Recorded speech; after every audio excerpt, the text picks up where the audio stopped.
Roger has control. Woohoo. It's Monday, July 3rd. We're going to do this show early. Apologies for those who showed up at 1:30 and were like, wait a minute, what happened? But it's July 3rd. It's casual. It's casual DTNS. If we were a larger company like my wife's, we'd give everyone the day off. So instead of giving everyone the day off, Roger and I gave everyone but ourselves the day off because we're the only full-time employees. Full-time. Well, technically I'm part-time, but yeah, I understand what you're saying. I mean, I don't know. I mean, yeah, it's really only a part-time job, but if anyone asks. Yes. I know of what you speak, sir. Yeah. So thanks again. It felt weird because I didn't really get a chance to talk to you when we were at Nerdtacular, but it worked out great. So yeah, I wasn't really. Oh wait, you meant the Nerdtacular episode? Yeah. Okay. I thought you meant like the Thursday episode. It's like I think it went pretty well. Oh no, Thursday episode was great too. That was well done. In fact, we're getting really good feedback about Rich hosting. Yeah, I think he asked for some notes and I gave him, and they were really minor. It was more of a like getting used to it, and once you're used to it, that's not an issue. You also, I don't know whether it might have been a combined effort. I don't know how you guys picked the stories, but you gave him more stories than we normally have. I gave that because I gave him more because I wanted him to pick, but also I didn't know. I think kind of hedging against yeah. Yeah, and then I could talk to him, and I had like 3 more, and I killed them, and then because Rich was just going to read them and go straight through them, but I figured they wouldn't have to like put content in there. And then and then the Friday show was great. Thought it went really well. I hope Len felt the same.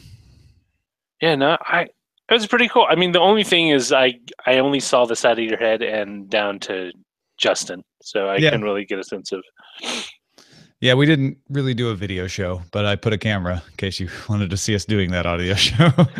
There's a better video available from Nerdtacular on the Nerdtacular channel from the back of the room, but we couldn't really pipe that one in, and I didn't want to steal their stream. Steal the stream.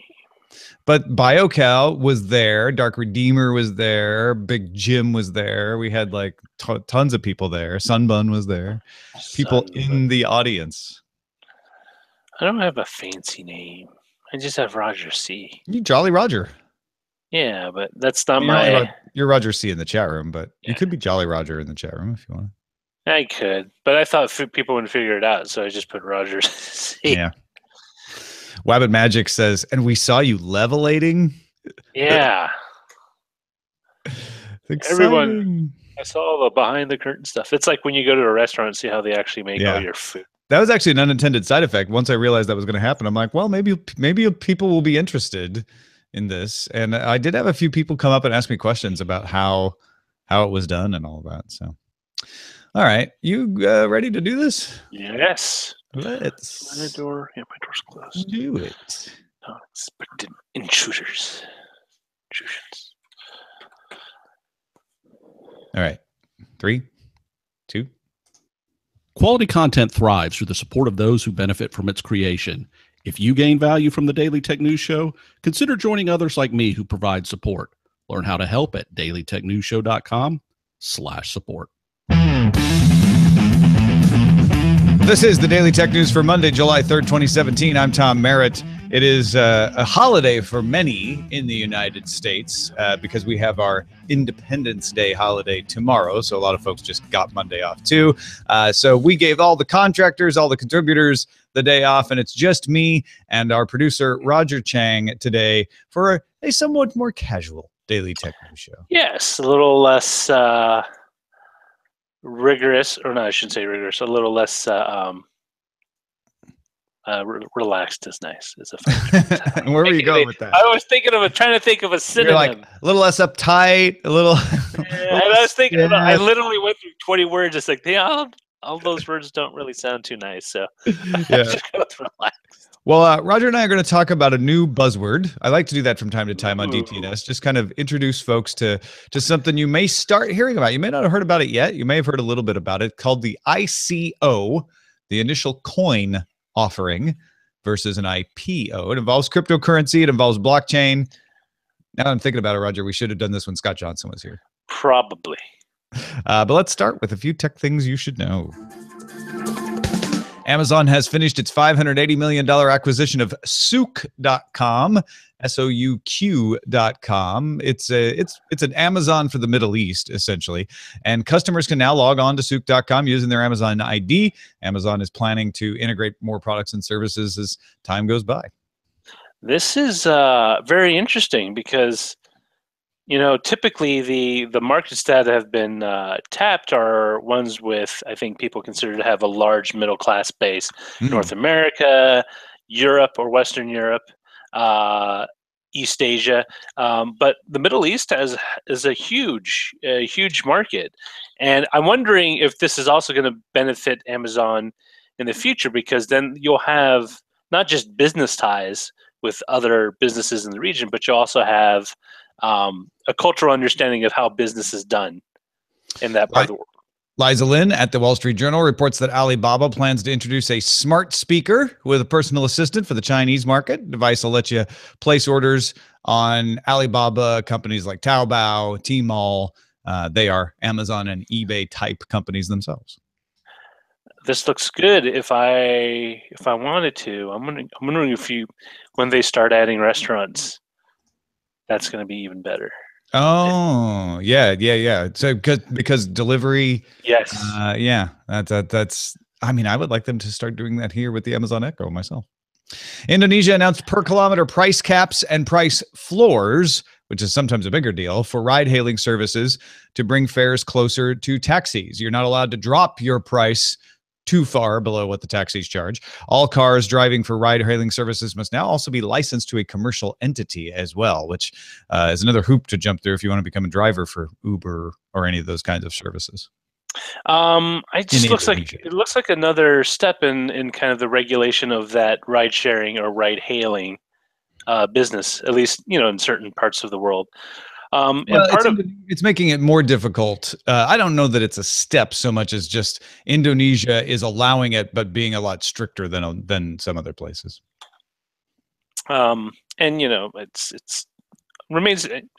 It's still cheaper than using a cab in that country, but you put enough hurdles and stuff. But at some point, they start to the line between taxi and ride hailing service. It puts a brake on the erosion of the taxi business. So the taxi people really like. Well, it's definitely a bulwark for the incumbent business. Microsoft's Joe Belfiore says the timeline feature for Windows 10 will not arrive in the fall creators update, but it should show up in the insider previews shortly after the creators update comes out.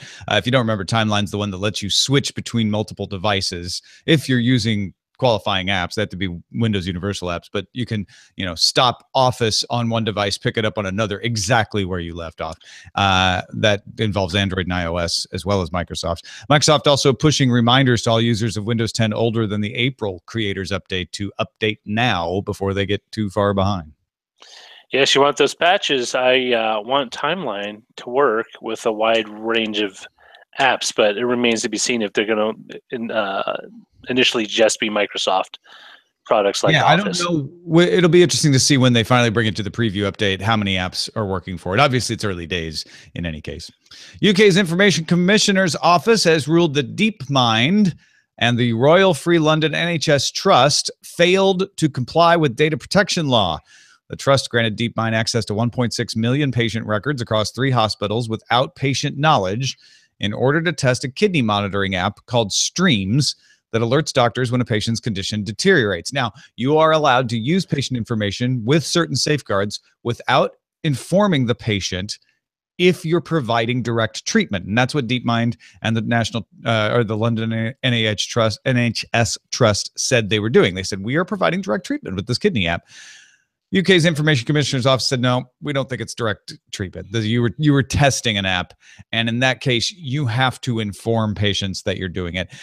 To be fair, the ICO didn't say you did anything horrible. They said this is a good plan. This is a good app. You're using information in a responsible way, except for that one thing, except for providing signing off on. It's interesting because the future of medical care is will be so data driven. that stuff like this is just going to be the obvious result. I'm wondering, at some point, do you just like check in a hospital and you sign your name once and you agree to like a litany of things, like kind of like a EULA? Well, yeah, but that's exactly, if I am reading this right, that's what the ICO is saying is, no, you can't do that. You can't just say you agree to give over your information. You have to inform patients when their data is being used for something. I don't even think you need to seek consent in this case, because it's what the ICO is saying is it's a legitimate medical reason, but patients need to know. They need to know, like, hey, your data is being used to test this kidney app. It's not going to be shared with anyone. It's only going to be used in an anonymized fashion, but they need to know what's being done. And so the ICO has ordered the trust to establish a proper legal basis for this and any other future deals that Deepmind makes with them. Well, I'm wondering, that's what I'm wondering, if you essentially have a legal provision or legal framework that will allow for you concede once, or you authorize once, and it applies to everything that happens to you when you get checked in, kind of thing. I mean, I understand. I guess I feel like I'm not making it clear. What the ICO is saying is you can't do that. No. You have to tell the patients every time you're using their data. Well, I understand that. What I'm saying is, from a legal perspective and a government perspective, will they change the law at some time? Will there be legislation, or at least framework for that allows? Because at some point it does get kind of haphazard if you're just kind of. I don't think so, because and the reason I say that is I feel like the ICO is being very reasonable here. They're saying, we're not saying you have to go, you have to get them to sign off every single time. If you're following the rules and being responsible, you just have to tell them. You just have to send them a note, say like, hey, your data will be used for this test app. You get a Post-it note on your IV. Yes. Well, I mean, you don't have to be an inpatient. That's true. Okay, you get a Post-it note. I'm doing rounds. Hey, Bob, I just want to check in on how you're doing. Let you know Deepmind's using your data. The KGI analyst Ming-Chi Kuo says Apple will announce 3 new phones in the second half of 2017. Ming-Chi Kuo's got a pretty good track record on this stuff. That's why I pay attention. Ming-Chi Kuo says 3 new phones second half of 2017. No surprise there. That's what we've been hearing. One with an edge-to-edge OLED screen with a virtual home button. That's what we've been hearing. But it will not support fingerprint recognition. So this is what Kuo's adding to what folks have gleaned up till now. The idea had been that, and we've talked about the technology from Qualcomm and Synaptics and others, where you could put a fingerprint sensor under the glass. Apparently, that is what would be causing delays in this new iPhone that you may have heard bandied about by people who think they know what's going on. And what Kuo is saying is they've decided against using that fingerprint sensor because of the fact that they would have to delay it. So it's unclear from Kuo's note whether he thinks they'll move the fingerprint sensor to the back, or whether this new OLED version of the iPhone would have no fingerprint sensor. It will do some facial recognition and things like that. But Kuo expects an announcement in September of all 3 phones, and the OLED model will probably still arrive later than the other 2 new models. Exciting. I'm wondering if, I'm really curious to know what the uptake on fingerprint scanning usage, real world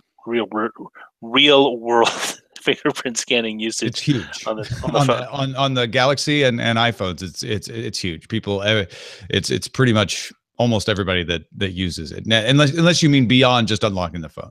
No, beyond unlocking the phone. Yeah, okay. Yeah, I'd be curious what people like.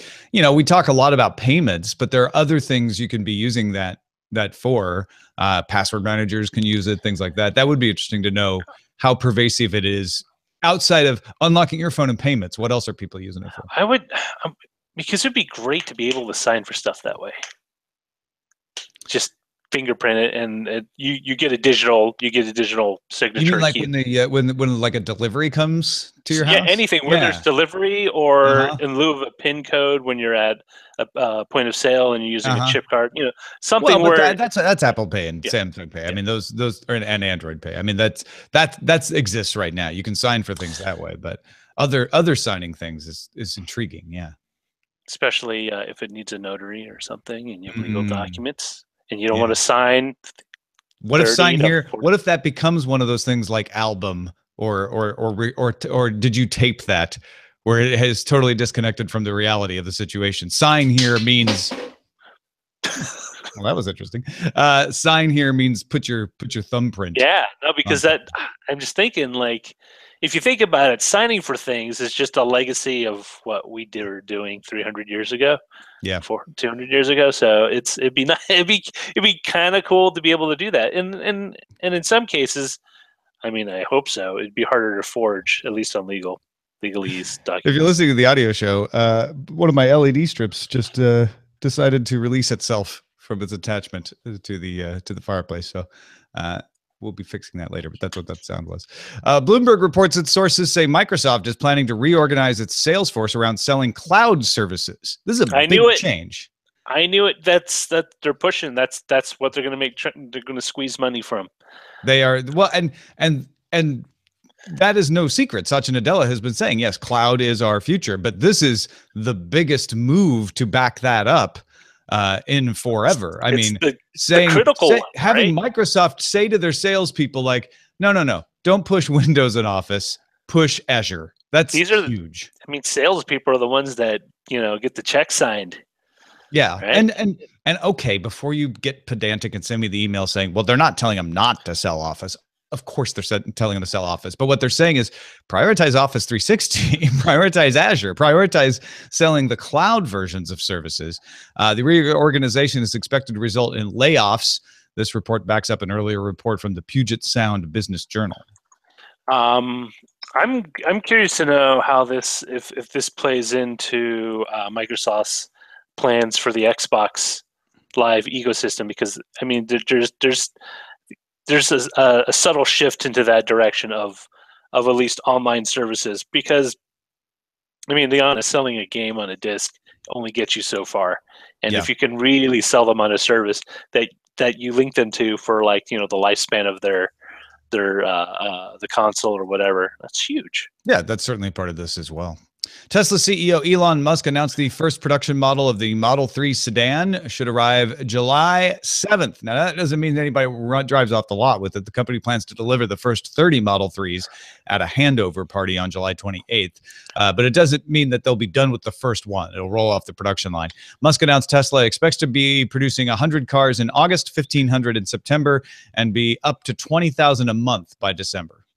I want to know how well this car does. I am so interested because it's one of the first affordable. I mean, it is the first affordable Tesla. Affordable.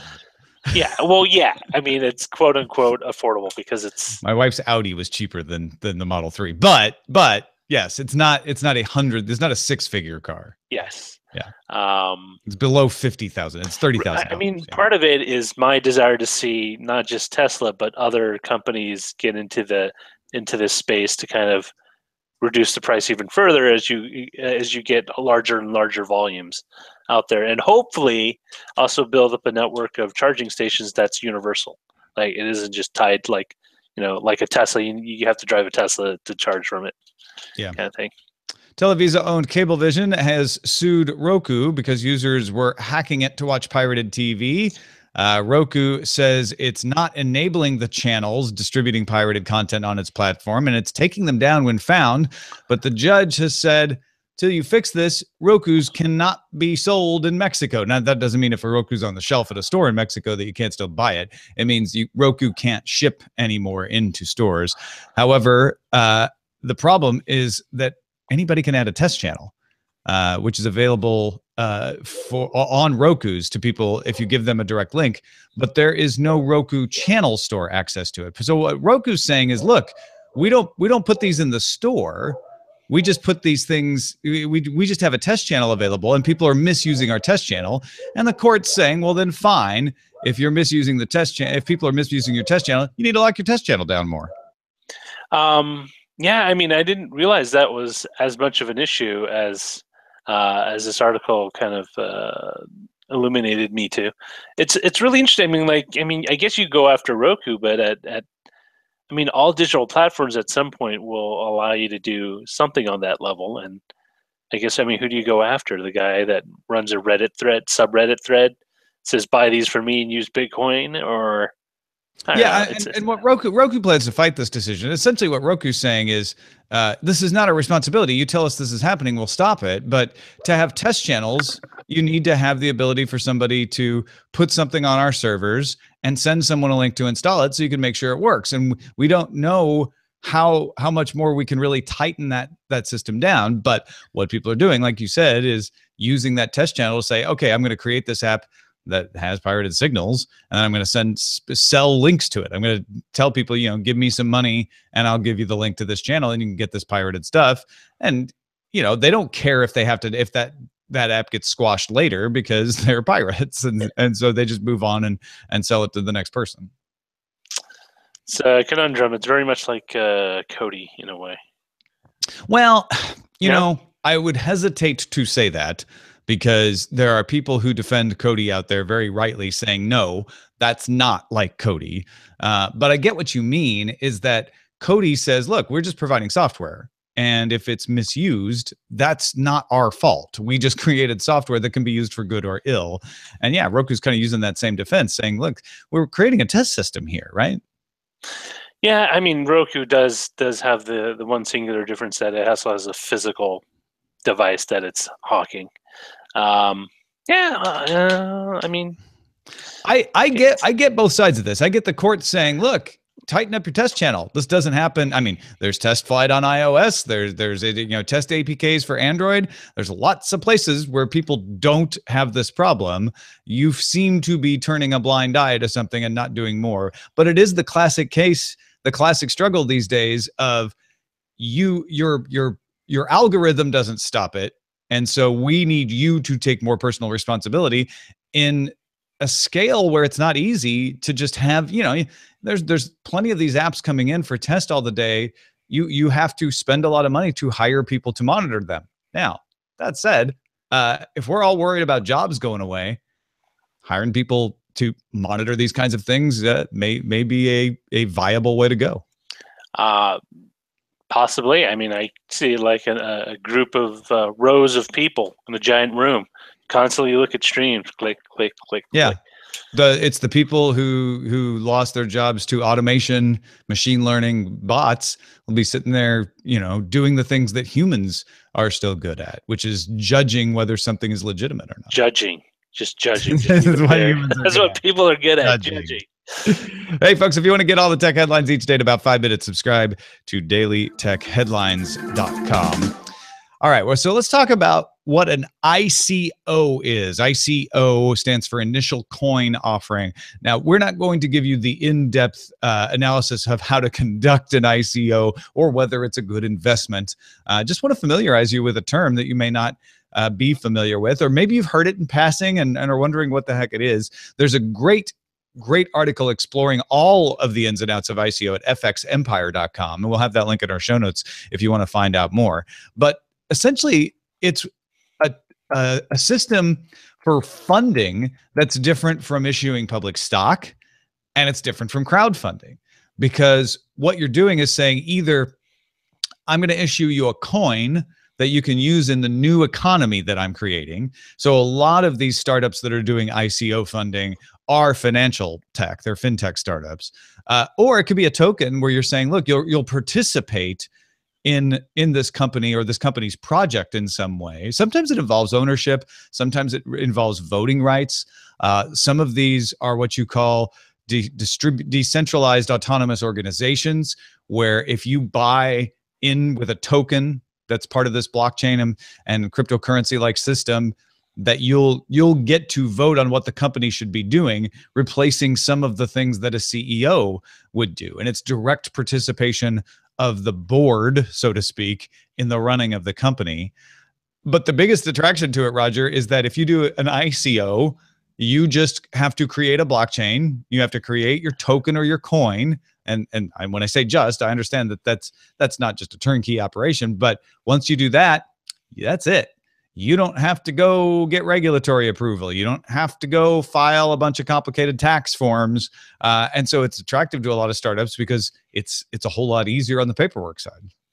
I mean, and as a as an investment vehicle, I mean, what are the risks? Are the risks pretty much what you would you'd be exposed to in anything else? Like I think on the like I said, I don't want to get too far down the road of investment, but on the investment side, it is risky. It is riskier than an IPO because stock markets have been around for a long time, and there's a lot of safeguards and safety nets and ways to avoid fraud and ways to fight back against fraud.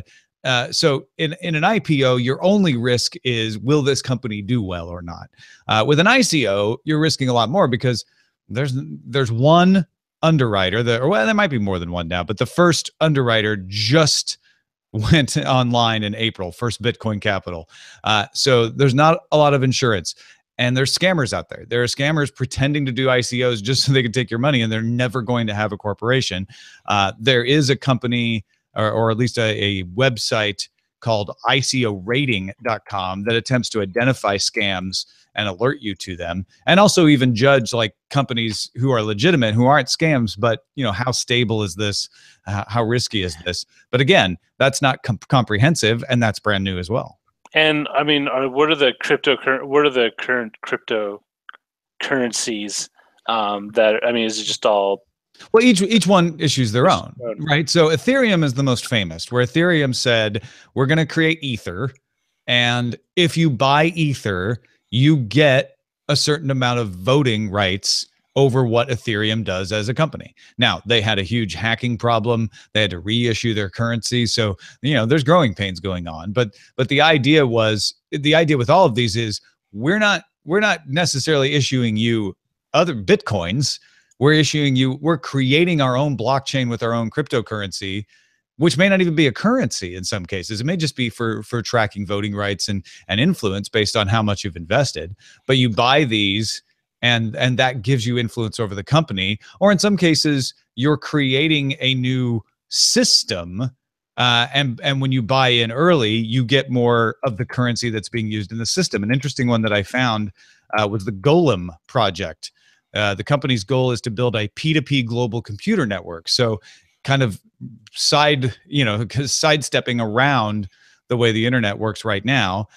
They would use blockchain data for handling payments in GNT tokens. Those are Golem's tokens. And so if you buy in and invested in Golem project, you'd have a bunch of those GNT tokens, which will allow you to do more things on that peer-to-peer network. Yeah, I'm wondering if, I mean, it is such a recent phenomenon. I'm curious to know, like, I want to know what the story is. Who's made off well with it, who hasn't, then go read fxempire.com, because it's got all of that information in there. $400 million invested through ICOs in just Q1. I mean, there is money being made, there's money being invested. But no, I'm not saying that there isn't, but I'm curious to know, is it a pyramid scheme for some of these companies, which yes, undoubtedly they will be. That's why we talked about ICOrating.com, because you want to try to avoid that. But yeah, or there's also the thing of an investment bubble, right? It could definitely be in a bubble territory, which is not to say, and for people not familiar, a bubble just means there's an over enthusiastic amount of people investing in it without necessarily having enough financial wherewithal to support it and to keep it sustained. Yeah, and that's why we're introducing it to you as a term and trying to help you understand what it means. Not saying this is the future. Maybe it is. Maybe it's not. It certainly is another example of blockchain as a technology finding another use. And that to me is more significant than ICOs themselves. Whether ICOs become a normal way companies fund themselves or are looked back as a, wow, remember the mid-teens when people did ICOs? I think that's less important than noting that this is that there are so many different ways people are exploiting blockchain. I mean, Golem project is two of them, right? It's not only did an ICO, but then it's also using blockchain to try to create a new internet to oversimplify it. So I think blockchain is a very disruptive technology that we're just beginning to see what people will use it for. I guess the question I need to ask is, should I take if I ever get a new job and that's all they offer as payment, should I take that job? Well, I would never take a job where the only payment is the company's own issued tokens or coins, unless they're super, super well-known and profitable. But that's like being paid in company script. It doesn't sound like a good Here's idea. stock. Here's all the stock. I mean, it is. You're right, though. It is. I mean, some people get paid in early days of startups. They get paid in stock. So I guess it might not be that much different. It's really fascinating. I think it's a very fascinating and curious, use of a technology in a financial sense. And the thing is, now you're marrying the risks of the financial sector into something that before, I mean, I guess you could be a currency investor, but I'm curious.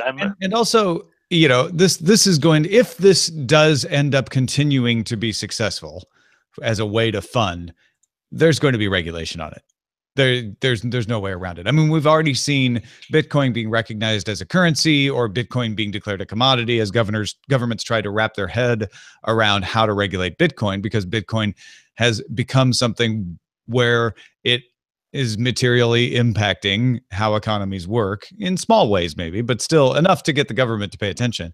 ICOs will be the same way. If this continues the way it's going, you'll see the government step in and say, okay, a totally uninsured, tax-free way of funding yourself shouldn't exist. We're going to step in here and clamp down on this.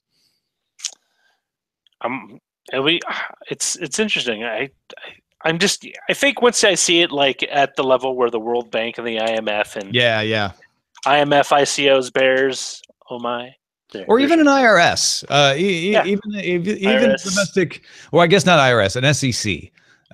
If you see something like an SEC step in and say, hold on a minute, that's when you know it's arrived, essentially.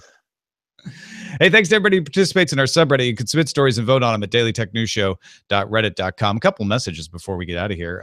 Xavier, regarding the recent episode on Token Ring, we talked about that. I think it was with Scott Johnson last week. Wanted to point out the Curve Ring, KERV. That was released a few months ago. You can buy it now for $130. Which is less than half of what Token costs. Now, Token claims some extra capabilities. Token is managed by a smartphone app and Curve is not. But it's up to you to decide whether it's worth more than twice the price to get those advantages. But yeah, Xavier's right. There are a lot of these out there that people are making available. So thanks for alerting us to Curve, KERV. Curve. They threw you a curve ball. They threw us a curve. Xavier threw us a curve. He threw us an email about Curve. And then someone wrote in and said they were wondering if we had any thoughts on Photobucket's recent change to their subscription. Essentially what Photobucket did recently was suddenly, one day, without telling their users, shut off the ability to link to images from third-party sites that are stored on Photobucket unless you're paying for a $400 a year Premier subscription. Our emailer says it makes me wonder who they thought their customer base was. Apart from them running so many ads to make the site almost unusable over the last year and an Android app that doesn't really do what it's supposed to do, I just don't get it. What do they think people use the service for? Totally explains what I've been seeing. So every once in a while I go through old sci-fi, fantasy, and convention blogs, and they put photos like cosplayers or things. I just noticed a couple of them. There's just a bunch of broken, like, oh, no image here. So totally makes sense now. Well, thank you, Carl, for the email. What's going on is good a guess for you as me, and it is what Patreon had some stuff on Photobucket as well. I guess I can understand more wanting to charge people for third-party image hosting to say like, hey, you know what? If you're pointing to our images, that's a lot of bandwidth we have to pay for, so we're going to give you a tier. $400 a year is a pretty steep hike for that privilege. Whereas, companies like Instagram, Flickr, even, they want you to embed those images because they want people to use your site. So it does seem a little bit counterproductive, but okay, fine. Let's say Photobucket is not a social site; it's a hosting site, and they want you to pay for the privilege of the hosting, and they'll super serve you, and your images will never go down. Except what they just did was undermine the confidence in wanting to pay them $400 by suddenly shutting off all of your image hosting without telling you. If you're going to do this, you give people at least a month's notice, if not more, to say, hey, after this point, if you have images hosted elsewhere, they're not going to load unless you're on this subscription plan. $400 a year. Good Lord. Pretty I mean, no offense, but most of the images that people posted on there weren't that big. I mean, yeah. $400. Well, but there's a lot of them because they've been around since what, 2001, 2003. So you should have a pretty big base enough where you don't need to whack people with $400 a year. Yeah. Well, again, this is a business level thing saying, look, if you're using us to offload your image hosting, that's probably one of the reasons is that people are starting to use Photobucket as a CDN and say like, hey, you know what's cheaper than paying a CDN to host our images? Let's stick them on Photobucket, right? Like that I get that, but maybe create a tier that says, after your image shares have reached this level, they get shut off. And if you want to have an unlimited level, you pay $400 a month. Just so many better ways to do this. The simplest way is to just offer a very low res copy of that image. Yeah. And if you want something that's, something remotely, SVGA level or higher, you pay out. Yeah. I mean, that's what a few other sites were doing. It's like, they just shut off images on a large portion of the internet. It's just bad citizenship, if nothing else. Well, I mean, they put a stake in the ground, and I'm not sure what's going to do them any good. Yeah. So there you go. I don't know that I would use Photobucket. I never did use Photobucket. Nah. Photobucket just seemed like somewhere where you would post images just to host them for like a blog or a forum, well, mostly forum posting. Hey, look what I did. I mean, that's honestly why Photobucket is doing this. So I get that. I get them saying we can't just be the free place to stick your images anymore, the low-cost place. But there's a way better way to do this. Well, thank you, Roger Chang, for chatting over the news with me today and for all of your producing efforts every day. If people want to keep up with you, where should they go? They should go to Twitter and follow me at Jolly Roger, JOLLYROGER. Thank you, everyone who supports the show. We work on that value for value model that John C. and Adam forged out on No Agenda. And if you get value from our show, we just ask that you give a little value back in whatever way you can. Folks are doing it on Patreon. That's the most popular way. At patreon.com/DTNS. That includes JD Santos, Stephen Miller, Aileen Orta, and many, many more. Thank you all for supporting the show at patreon.com/DTNS. Our email address is feedback@dailytechnewsshow.com. We're live Monday through Friday, 4:30 p.m. Eastern, 20:30 UTC, unless we go early like we did today. At alphageekradio.com and diamondclub.tv. We're at facebook.com/dailytechnewsshow and dailytechnewsshow.com. Wednesday's guest will be Scott Johnson. We're off tomorrow for the 4th of July in the United States. You'll get a headlines edition instead tomorrow. See you back on Wednesday. This show is part of the Frog Pants Network. Get more at frogpants.com. Diamond Club hopes you have enjoyed this program. All right. That was a good show. For $400, man, better be gilding all your photos with like photo editors and just shipping them to you in a gold frame. Is that? Or like at least have like a in-house Photoshopper, like, oh, I took this photo of me, graduating. Can you get rid of like these people I don't want in the background? Well, and that honestly, that's the perfectly understandable side of this is, hey, if you're using us like a CDN, that's not cool. That's against our terms of service. But let's create a tier where you can pay $400 a year and you'll get unlimited image serving. Like that's a deal. That's way cheaper than an Akamai or somebody like that, right? Except that you don't do it by just making everybody do it suddenly one day without telling them. It's ridiculous. Maybe they're just hard up for cash. Do you think this gets him a lot of cash, though? I mean, I guess enough people go, whoa, what happened to my images? I better sign up before they think about it too hard. But desperate. I think a lot of people just quit using Photobucket, which I guess is another, maybe if they're just being hard about it, they're like, we have too many people using it. So if a bunch of people quit using Photobucket, it lowers our cost too. All right. Titles. Roger looks for a new job. Should be looking. I mean, to be clear, folks, if you don't get Roger is looking for a full-time job outside of DTNS, and that there's no harm in that because this is not a full-time job. So that's real and not an insult to DTNS. No, it's a great place to work, and Tom is a great boss. I wasn't fishing for compliments, but all right, back into the river. Now back to work, Chang. Tesla's affordable car. I like that quotes. No Roku for you. Tom explains Bitcoin part. What is that? 18. Part 18. Nice. Souk and sell ads. Souk and sell ads. Everyone gets the day off. Tom and Roger stay behind. Lights off. Dark tech news show. I put no stock in cryptocurrencies. Investing on the thin ICO. Oh, I like that one. Tom explains ICO. Roger starts to understand it. I mean, I understand. It's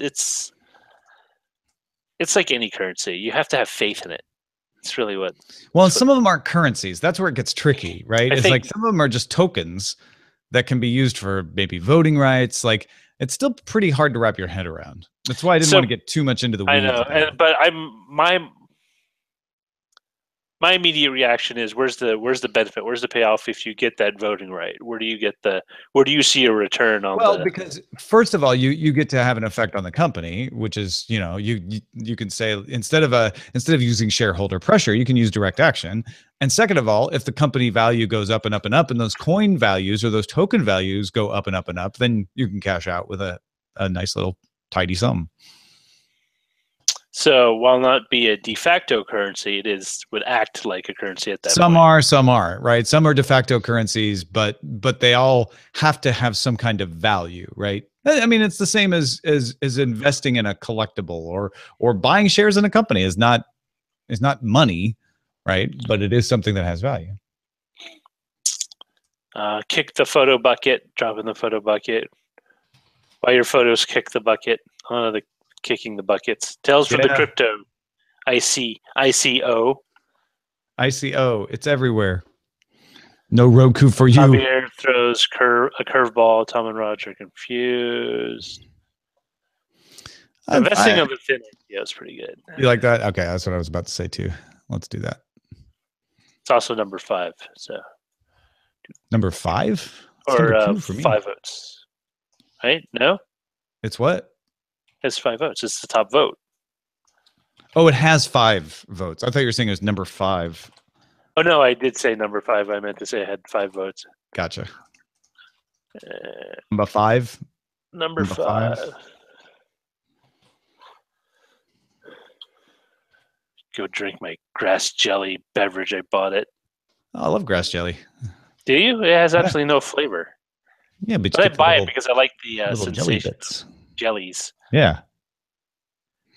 And I think it's because what's the is it Final Fantasy? Which is Dragon Quest, the game for the NES where you have jellies, you click jellies. That's what I imagine they are. Grass jellies. Jelly babies. Grass jelly babies. Did you watch the Doctor Who finale? Yes. I have to admit I liked it. I liked it a lot. I don't want to say too much because it might spoil it. Right. But I was a little confused with the Cybermen because they would have been slowing down as they went up floors.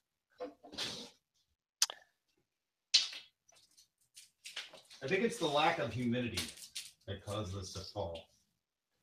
Ah, yes. An arrogant light bar is soon to fall. Humidity, not humility. Or maybe the LEDs are fans of Doctor Who and the episode The Doctor Falls. Then that wasn't the original actor because that guy had passed away.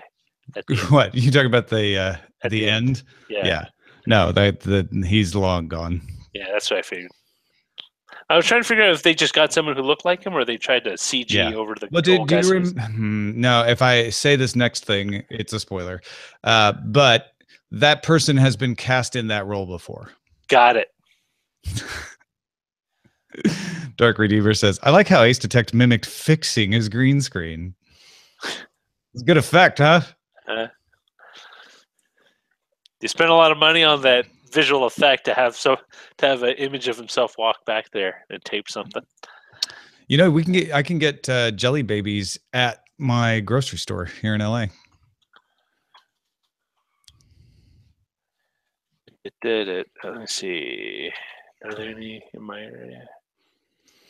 They have a little British food section at Ralph's. You can get arrows and jelly babies and all I Heinz really beans. wanted. The one candy I missed the most were the. I know they sell them in some form or another, but the Turkish delights they used to sell at Woolworth, like the candy bin where you scoop it out. Yeah, I think they've had those. They don't always have exactly the same thing. Seems like the arrows are always there. Jelly babies kind of come and go. I feel like I've seen the Turkish delight there too. I mean, there's the orchard ones that they sell in the little box, but they don't taste the same. Not like when you were a young man. Maybe as I get older, my your sense of taste does change as you get older. Yeah, it does. Yeah, totally. Which is why everything tastes different, and I'm no longer averse to spicy food. I actually like spicy food. When I was a kid, that's why you say like, this doesn't taste as good as it did when in my day. No, I just say it tastes like salt. They change the formulas for stuff so often that you can't tell if it's just you getting old or they change stuff. No, the Kit Kat, I know they changed. I don't remember Kit Kats melting in my hand when I unwrap it on a 60-degree day. Like, you take a American Kit Kat and you take a bar off, it melts in my hand. It's gross. Not in your mouth. But I think they used to be like the British Kit Kats, which is the reason I like those better. Oh, Canada. Don't forget Canada's. No. Canada's Kit Kats are the same as England's. Why are you saying no? I'm just being a jerk. No. Sorry. They had their 150th. Actually, I didn't realize the country was that young. Did you see that Prime Minister Trudeau left out Alberta in his Canada Day speech? There was a visual meme that he, just in case you won't forget, there's a hand and Alberta written on the palm, so he'll remember next time. That's embarrassing. Poor guy. I can't even remember all the provinces or the territories. Actually, there's only one territory. They still have Northwest Yukon. Territories. Northwest. Yukon, Northwest Territories. Yeah. I thought they were going to change British Columbia to Bob. That never happened, huh? They should have just changed it to Columbia. Well, I think that was one of the ideas, is they would just change it to Columbia to get rid of the CC. British part. But yeah, Canadian Columbia, Canadian Club, Bia. Club Soda. They could have changed it. Well, wasn't it one of the other ones, Cascadia, or is that just the entire region? Justin Trudeau forgot Alberta on purpose. I'm having none of it. Another province. So funny. So carved out of the Northwest Territory. I like jelly babies because they're not as gummy as gummy bears. They're soft. Well, it depends. If you get the original gummy bear or gummies from Habrio, the Austrian company, they're not as smushy or sticky. They're not as sticky. But I like them too because they also sell the old gummy Cokes. Coke bottles. Those are good. I don't know why. I like those the best. I don't like gummy bears. Jelly babies now. Maybe that's what I'll do for July 4th. I'll buy a bunch of British foods. And celebrate the loyalists fleeing above to what was then Upper Canada. Upper Canada? Wasn't it Upper Canada? Or is that just... I don't think so. I've never heard that before. Upper Canada is the part... existed from 26th of December 1791 to February 1841. It is generally comprised of present-day Southwest Ontario or Southern Ontario. Interesting. I did not know that. And that's where all the loyalists went, all the Tories? And I assume Nova Scotia and whatever other colonies. No, but you were saying the loyalists from the U.S. went up there. Yeah. Yeah. From the colonies. Yes, from the Revolutionary War. They went to Upper Canada. There was no Canada back then. There was no unified. There was no Federation of Canada. Confederation. Confederation. Now I want corn and beef. I don't know why. Now I want jelly babies. Candy just makes my teeth hurt now. It sucks. It doesn't really hurt my teeth, but it just feels like, because it gets stuck between my teeth, and then Remember, kids, take care of your teeth and gums when you're young. That way you won't be griping like me when you're old. That's good advice. All right, folks, we're out of here. It ended up being a pretty normal length episode and pre and post show, so we just did it a little earlier than usual. Thanks everybody for hanging out. And if you are in the United States and you celebrate Independence Day, which I don't know if you're in the U.S. why you wouldn't, have a lovely time. We'll see you tomorrow. Thank you for supporting the show.